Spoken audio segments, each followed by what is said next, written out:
प्यारे बच्चों, सुप्रभात। पिछली कक्षा में हमने रस के विषय में चर्चा की थी। आज हम उसके भेदों के विषय में बात करेंगे। साहित्य में 9 रस माने गए हैं। बाद में इसमें 2 रस और जुड़ गए, इसलिए इनकी संख्या 11 हो गई। जैसे है श्रृंगार रस, वीर रस, करुण रस, हास्य रस, रौद्र रस, शांत रस, भयानक रस, वीभत्स रस, अद्भुत रस, वात्सल्य रस और भक्ति रस। प्रत्येक स्थायी भाव का संबंध एक रस से होता है। जैसे रति स्थायी भाव का संबंध श्रृंगार रस से, हास का हास्य रस से, शोक स्थायी भाव का करुण रस से, क्रोध का रौद्र रस से, उत्साह का वीर रस से, भय का भयानक रस से, घृणा का विभत्स रस से, विस्मय का अद्भुत रस से, निर्वेद या वैराग्य का शांत रस से, वत्सल का मतलब संतान विषयक जो रति कहलाती है वो वात्सल्य रस, और देव विषयक रति का भक्ति रस से। पहला आता है श्रृंगार रस। जब विभाव, अनुभाव और संचारी भावों के संयोग से रति नामक स्थायी भाव रस रूप में परिणत होता है तो उसे श्रृंगार रस कहा जाता है। इस रस को रसराज भी कहा जाता है। जहाँ नायक नायिका के प्रेम का वर्णन हो वहाँ श्रृंगार रस होता है। श्रृंगार रस 2 प्रकार के होते हैं, संयोग श्रृंगार और वियोग श्रृंगार। संयोग श्रृंगार में नायक नायिका के प्रेमपूर्ण मिलन, वार्तालाप, दर्शन, स्पर्श आदि का वर्णन होता है। उदाहरण, राम को रूप निहारत जानकी, कंगन के नग की परछाई, याते सबे सुध भूल गई, कल टेक रही पल टारत नाही। यहाँ स्थायी भाव रति है, आलंबन विभाव है श्री राम का रूप सौंदर्य तथा दुल्हन के रूप में बैठी सीता आश्रय। उद्दीपन विवाह मंडप स्थल श्री राम के रूप सौंदर्य का आनंद लेना। अनुभाव राम का सौंदर्य कंगन में निहारना। संचारी भाव हर्ष, चपलता, उत्सुकता। वियोग श्रृंगार में नायक नायिका की विरह की दशा का वर्णन होता है। उदाहरण, हे खग मृग, हे मधुकर सैनी, तुम देखी सीता मृग नैनी। इसमें सीता को रामचंद्र जी जब ढूंढते हैं उस समय का वर्णन है। तो इसमें स्थायी भाव रति, आलंबन में राम आश्रय हैं और सीता आलंबन। उद्दीपन खग मृगों का अपने प्रियों के साथ होना। अनुभाव अश्रुयुक्त नैनों से बेचैन होकर वन जीवों से पूछना, व्याकुल होना, सीता को खोजना।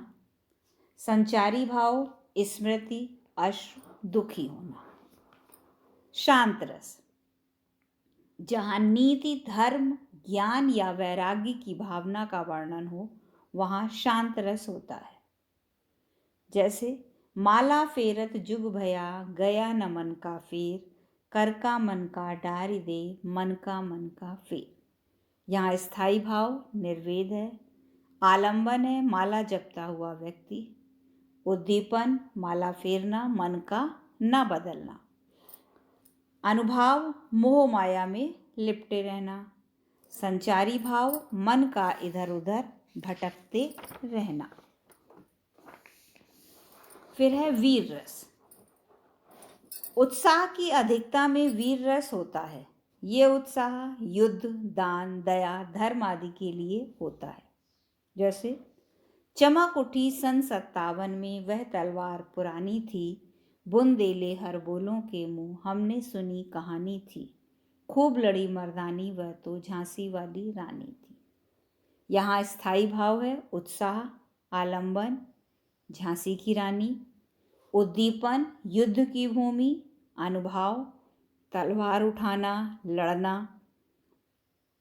संचारी भाव उत्साह शत्रु के प्रति विद्रोह, अत्याचार का विनाश। फिर आया रौद्र रस। अनुचित कार्यों, शत्रु या विरोधी का अनुचित चेष्टाओं के कारण जब क्रोध का भाव हो तब रौद्र रस होता है।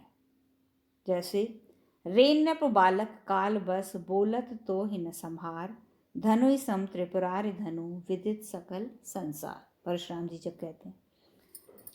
तो इसमें स्थायी भाव क्या है? क्रोध, आलंबन, परशुराम, उद्दीपन, राजमहल, स्वयंवर सभा, अनुभाव, क्रोधित होना, आंखें लाल होना, संचारी भाव, आवेश, उग्रता और उग्र स्वभाव। उसके बाद है अद्भुत रस। किसी अलौकिक क्रियाकलाप को देखकर आश्चर्य का जहां पर बोध हो वहां पर अद्भुत रस होता है। जैसे अखिल भुवन चर अचर सब, हरिमुख में लख मातु, चकित भई गदगद वचन, विकसत दृढ़ पुलकातु। जब कृष्ण अपना मुंह खोलते हैं तो यशोदा जी को पूरा अपना उसमें ब्रह्मांड दिखाई देता है, तो वो एकदम से आश्चर्यचकित हो जाती है। तो ये उस समय का वर्णन है। स्थायी भाव इसमें क्या है? विस्मय, आश्रय यशोदा, आलंबन कृष्णमुख, उद्दीपन मुंह के भीतर का दृश्य, अनुभाव आंखें फैल जाना, गदगद हो जाना, संचारी भाव हर्ष, स्मृति आदि।